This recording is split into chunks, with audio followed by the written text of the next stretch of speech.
నమస్తే, welcome to S3 news. నేను మీ ఆదిత్య. ముందుగా బులెటిన్ హెడ్లైన్స్.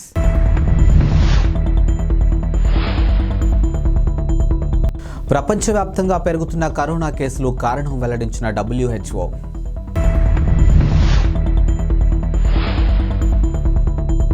బీఆర్ఎస్కు తంగళ్లపల్లి జెడ్పీటీసీ మంచుల దంపతులు రాజీనామా. ముఖ్యమంత్రి రేవంత్ రెడ్డి ఢిల్లీ పర్యటన ఖరారు. అనేక దేశాల్లో కరోనా కేసులు వెలుగు చూస్తున్న నేపథ్యంలో WHO కీలక సూచనలు చేసింది. ఇక వ్యాధి వ్యాప్తి తీరును జాగ్రత్తగా పరిశీలించాలని, వైరస్ జినోమ్ సీక్వెన్స్కి సమాచారంగా ఎప్పటికప్పుడు పంచుకోవాలని పేర్కొంది. ఈ మేరకు WHO సాంకేతిక విభాగం చీఫ్ డాక్టర్ మరియా వాన్ కార్కోవా కీలక వీడియో సందేశం విడుదల చేశారు. ఇక ప్రపంచవ్యాప్తంగా ఊపిరితిత్తులు సంబంధిత ఇన్ఫెక్షన్లు పెరుగుదల వెనుక కారణాలు డాక్టర్ కేర్కోవా వివరించారు. ఇక హాలిడే సీజన్, ప్రజలు పెద్ద ఎత్తున వేడుకల్లో పాల్గొనడం తదితర కారణాలతో కేసులు పెరుగుతున్నాయని పేర్కొన్నారు. ఇక కోవిడ్ వైరస్తో పాటు ఇన్ఫ్లుయెంజా, బ్యాక్టీరియా, ఇతర పలు రకాల వైరస్లు వ్యాప్తి చెందుతున్నాయని తెలియజేశారు. అసెంబ్లీ ఎన్నికల్లో పరాజయం పాలైనటువంటి బీఆర్ఎస్ను వీడేందుకు ఆ పార్టీ నాయకులు సిద్ధమవుతున్నట్లు ఇటీవలే తరచూ వార్తలు వినిపిస్తూ ఉన్నాయి. ఈ విషయంలో అధికార పార్టీ నాయకులతో మంతనాలు కూడా జరుగుతున్నట్టు ప్రచారం జరిగింది.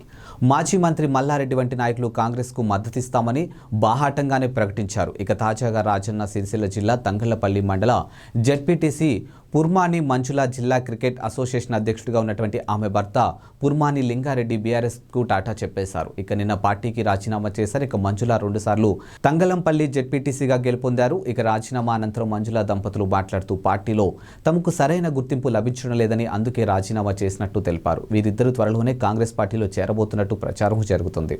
తెలంగాణ ముఖ్యమంత్రి రేవంత్ రెడ్డి ఢిల్లీ పర్యటన ఖరారైంది. ఈ నెల 17న ఆయన దేశ రాజధాని ఢిల్లీ వెళ్లనున్నారు. ఈ మేరకు ముఖ్యమంత్రి కార్యాలయం అధికారికంగా ప్రకటించింది. ఇక మంత్రివర్గ విస్తరణ గురించి హైకమాండ్తో ఆయన చర్చించనున్నారు. మంత్రివర్గ కసరత్తు ఇప్పటికే పూర్తయినట్టు తెలుస్తుంది. ఇక హోం, విద్య, సాంఘిక సంక్షేమ, మున్సిపల్ వంటి కీలక శాఖలు ఇంకా పెండింగ్లోనే ఉన్నాయి. నామినేటెడ్ పదవుల గురించి కూడా అధిష్టానంతో చర్చించే అవకాశం ఉంది. ఇక లోక్సభ ఎన్నికలను దృష్టిలో పెట్టుకుని పదవులు పంపిణీ జరుగుతున్నట్టు సమాచారం. రేవంత్ రెడ్డి ప్రభుత్వం కొలువు తీరాక డ్రగ్స్పై ప్రత్యేక దృష్టి సారించింది. ఇక మాదక ద్రవ్యాలు ఉక్కుపాదం మోపుతామని, తెలంగాణను డ్రగ్స్ రహిత రాష్ట్రంగా తీర్చిదిద్దామని, డ్రగ్స్తో దొరికితే ఎంతటి వారైనా వదిలిపెట్టేదే లేదని హెచ్చరించారు. హైదరాబాద్ పోలీస్ కమిషనర్ కొత్తకోట శ్రీనివాస్ రెడ్డి కూడా ఇలాంటి ప్రకటన చేశారు. ఇక ఈ నేపథ్యంలో గత రాత్రి హైదరాబాద్ జూబ్లీహిల్స్, బంజారాహిల్స్లోని పలు పబ్బులపై పోలీసులు దాడులు నిర్వహించారు. తనిఖీల్లో తొలిసారి స్నీపర్ డాగ్స్ ను ఉపయోగించారు. ఇక న్యూ ఇయర్ వేడుకలు సమీపిస్తుండటంతో సెలబ్రేషన్స్ కోసం పబ్లు సిద్ధమవుతూ ఉన్నాయి. వేడుకల్లో మాదక ద్రవ్యాలు, గంజాయి వంటి విస్తృతంగా ఉపయోగించే అవకాశం ఉందని, పెద్ద ఎత్తున వాటి క్రయ విక్రయాలు జరిగే అవకాశం ఉందని వచ్చిన సమాచారంతో జూబ్లీహిల్స్లోని రోడ్ నెంబర్ 10, 36, 45లోని పలు పబ్లో పోలీసులు తనిఖీలు నిర్వహించారు. ఇక తనిఖీలకు సంబంధించినటువంటి వివరాలను పోలీసులు త్వరలో వెల్లడించనున్నారు. టీడీపీ యువనేత నారా లోకేష్ చేపట్టిన యువగలం పాదయాత్ర నేటితో ముగియనుంది. ఇక విశాఖలోని శివాజీనగర్లో యాత్ర పరిసమాప్తం కానుంది. ఈ ఏడాది జనవరి 27న కుప్పంలో శ్రీ వరదరాజేశ్వర స్వామి పాదాల చెంతన ప్రారంభమైన యాత్ర 97 అసెంబ్లీ నియోజకవర్గాలు, 232 మండలాలు, 2028 గ్రామాల మీదుగా కొనసాగింది. ఇప్పటి వరకు 3032 కిలోమీటర్ల మేర పాదయాత్ర కొనసాగింది. ఇక 70 బహిరంగ సభల్లో లోకేష్ ప్రసంగించారు. ఇక చంద్రబాబు అరెస్టు నేపథ్యంలో పాదయాత్రకు 79వ రోజు పాటు తాత్కాలిక విరామాన్ని ఇచ్చారు. పాక్లో తలదాచుకుంటున్నటువంటి Mumbai underworld don Dawood Ibrahim ఆసుపత్రి పాలైనట్లు తెలుస్తుంది. ఇక విషప్రయోగం కారణంగా అతడి ఆరోగ్యం క్షీణించినట్టు వదంతులు బయలుదేరాయి. ఇక దావూద్ ఇబ్రహీం కరాచీ ఆసుపత్రిలో చేరినట్లు పాక్ జియో టీవీ పేర్కొంది. ఇక అతడిపై విషప్రయోగం జరిగినట్టు వ్యాపిస్తున్నటువంటి వదంతుల గురించి కూడా ప్రస్తావించింది. 1996లో ముంబై వరుస పేలులకు కారకుడైనటువంటి దావూద్ ఇబ్రహీం కరాచీలో తలదాచుకుంటున్న విషయం తెలిసిందే. ఇక పాక్ సాయంతో దావూద్ భారత్లో పాటు అంతర్జాతీయ దర్యాప్తు సంస్థలకు చిక్కకుండా తప్పించుకుని తిరుగుతూ ఉన్నాడు. ఇక 2003లో అతడిపై గ్లోబల్ టెర్రరిస్ట్గా ముద్ర పడింది. ఇక దావూద్ 1955లో మహారాష్ట్రలోని రత్నగిరి జిల్లాలో జన్మించాడు. ఆ తర్వాత కుటుంబంతో సహా ముంబైకి వలస వెళ్లాడు. 1970లో ముంబై అండర్ వరల్డ్లో అతడు అంచెలంచెలుగా ఎదిగాడు. క్రమక్రమంగా తన పరపతిని పెంచుకుంటూ వెళ్లాడు. ఇక కనీ విని ఎరుగని దారుణాలకు పాల్పడే అతడి గ్యాంగ్కు అప్పట్లో డి కంపెనీగా పేరు స్థిరపడింది. డాక్టర్ బిఆర్ అంబేద్కర్ కోనసీమ జిల్లాలో షాకింగ్ ఘటన వెలుగులోకి వచ్చింది. ఇక చికిత్స కోసం ఆసుపత్రికి వచ్చిన ఓ దళిత బాలికను నర్సు కాలితో తొక్కి పరీక్షిస్తూ అవమానించింది. జిల్లాలోని కాట్రేని కోనకు చెందినటువంటి నేలపాటి భాస్కర్రావు తన 10 ఏళ్ల మనవరాలు కాలు నొప్పితో బాధపడుతుంటూ ఆదివారం స్థానిక ప్రభుత్వ ఆరోగ్య కేంద్రానికి తీసుకుని వెళ్లాడు. అయితే అక్కడున్న నర్సు మణికుమారి మాత్రం చిన్నారి కాలును తన కాలితో తొక్కి పరీక్షించింది. ఇక చికిత్స ఏమీ చేయకుండానే అమలాపురం ఆసుపత్రికి తీసుకెళ్లమని సూచించింది. దీంతో భాస్కర్రావు నర్సుపై ఆగ్రహం వ్యక్తం చేశారు. ఇక రోగిని అవమానించిన చేసినందుకు పై అధికారులకు ఫిర్యాదు చేస్తామని హెచ్చరించారు. దీంతో నర్సు క్షమాపణ చెప్పింది. కాగా సదరు నర్సు డిప్యుటేషన్పై తమ ఆసుపత్రిలో పనిచేస్తుందని ఆసుపత్రి వైద్యుడు నిఖిత తెలిపారు. ఇలాంటి సంఘటనలు మళ్లీ జరగకుండా చూస్తామని చెప్పారు. యువగలం పాదయాత్రను కొనసాగిస్తున్న టీడీపీ జాతీయ ప్రధాన కార్యదర్శి నారా లోకేష్ కుడి చేతికి ఆదివారం స్వల్ప గాయమైంది. అభిమానులకు అభివాదం చేస్తున్న సమయంలో ఓ వ్యక్తి లోకేష్ చేతిని అందుకొని బలంగా నొక్కడంతో ఈ గాయమైంది. చీలమండం నరంపై ఒత్తిడి పడడంతో స్వల్పంగా వాపు వచ్చింది. ఇక పాదయాత్ర పరవాడ మండలంలోకి ప్రవేశించిన సమయంలో ఈ ఘటన చోటు చేసుకుంది.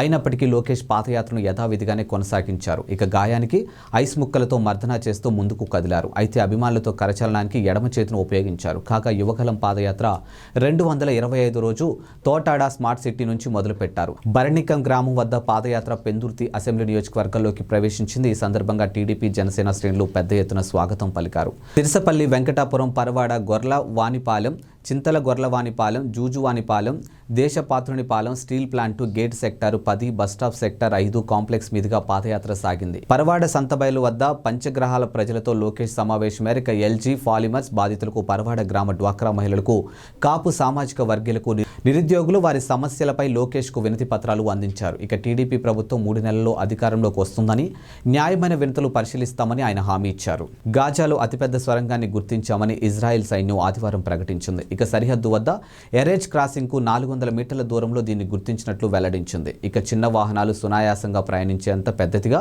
ఈ సొరంగం ఉందని వివరించింది. ఈ సొరంగం నిర్మాణానికి కొన్నేళ్లు పట్టి ఉండొచ్చని, భారీగా నిధులు ఖర్చై ఉండొచ్చని ఇజ్రాయెల్ సైన్యం భావిస్తోంది. అక్టోబర్ 7న దాడుల సూత్రధారి హమస్ చీఫ్ సోదరుడు మహ్మద్ ఈ ప్రాజెక్టుకు నేతృత్వం వహించినట్లు సైన్యం వెల్లడించింది. ఈ సొరంగం తాలూకా వీడియోను కూడా ఇజ్రాయెల్ సైన్యం విడుదల చేసింది. సొరంగంలో భారీ ఎత్తున ఆయుధాలు కూడా లభ్యమయ్యాయని ఇజ్రాయెల్ అధికారులు తెలిపారు.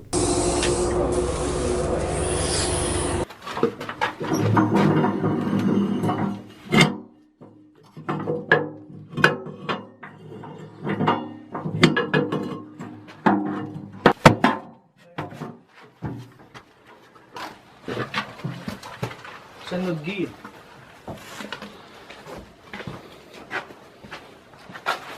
جميل الزوايا خلاص عادي ايش انا في ميه هنا يا جماعه هي هذه ميه نشفه اي لا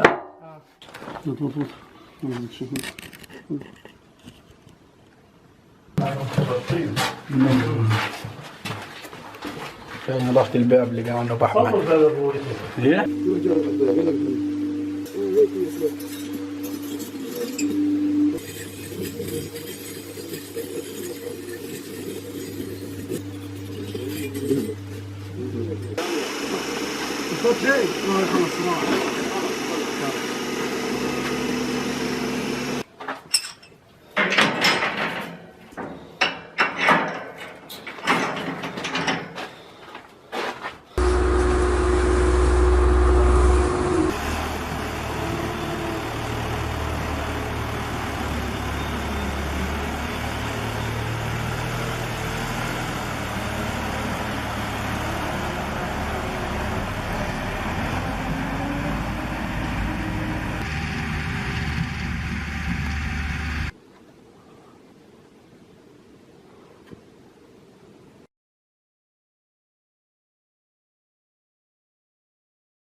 పై చదువుల కోసం విదేశాలకు వెళ్లే వారు రాసే ఆంగ్ల పరీక్ష టోఫెల్కు కీలక మార్పులు రానున్నాయి. ఇకపై పరీక్ష రాసే అభ్యర్థులు వ్యక్తిగత అవసరాల నేపథ్యానికి అనుగుణంగా పరీక్ష పేపర్ను సిద్ధం చేస్తామని ఎడ్యుకేషనల్ టెస్టింగ్ సర్వీస్ సీనియర్ ఉపాధ్యక్షుడు రోహిత్ శర్మ తాజాగా మీడియాకు తెలిపారు. ఉదాహరణకు జర్మనీ భారత్ విద్యార్థులకు వారి పూర్వపరాపాలకు అనుగుణంగా వేరువేరు పరీక్షలు పేపర్లు ఉంటాయని వివరించారు.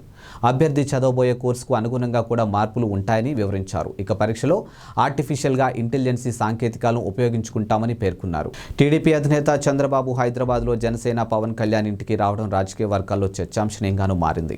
ఈ భేటీపై జనసేన పార్టీ రాజకీయ వ్యవహారాల కమిటీ చైర్మన్ నాదెండ్ల మనోహర్ మీడియాకు వివరాలు తెలిపారు. పవన్ కళ్యాణ్, చంద్రబాబు వివిధ అంశాలపై 2.5 గంటల పాటు చర్చిస్తారని వెల్లడించారు. ఇక రాష్ట్ర ప్రజలకు మంచి భవిష్యత్తు అందించే దిశగా చర్చలు సాగాయని తెలిపారు. ఇక వైసీపీ విముక్త ఏపీ కోసం ఎలా కలిసి పనిచేయాలో చర్చించుకున్నట్లు నాదెండ్ల వివరించారు. ఎన్నికలకు ఎలా వెళ్లాలనే వ్యూహంపై చంద్రబాబు, పవన్ కళ్యాణ్ చర్చించారు. ఇక ఏపీకి చక్కటి పరిపాలన ఎలా అందించాలనే దానిపై చర్చ జరిగింది. పార్టీ పరంగా సంస్థాగతంగా తీసుకున్నటువంటి నిర్ణయాలకు కూడా సమావేశంలో ప్రస్తావనకు వచ్చాయి. ఇక భవిష్యత్తులోనూ 2 పార్టీ శ్రేణులు ఐక్యంగా ముందుకు వెళతాయి. ఇక మిగతా విషయాలు త్వరలో వెల్లడిస్తామని నాదెండ్ల పేర్కొన్నారు. మెక్సికోలో కాల్పుల మోతా మోగింది. ఇక గువానాజువాటోలో రాష్ట్రంలోని సాల్వాటియోరా పట్టణంలో ఆదివారం తెల్లవారుజామున క్రిస్మస్ సీజన్ పార్టీ నుంచి ఇళ్లకు తిరిగి వెళ్తున్న వారిపై ఓ దుండగుడు కాల్పులు జరిపాడు. ఈ ఘటనలో 16 మంది మృత్యువాత పడ్డారు. పలువురికి తీవ్రంగానూ గాయపడ్డారు.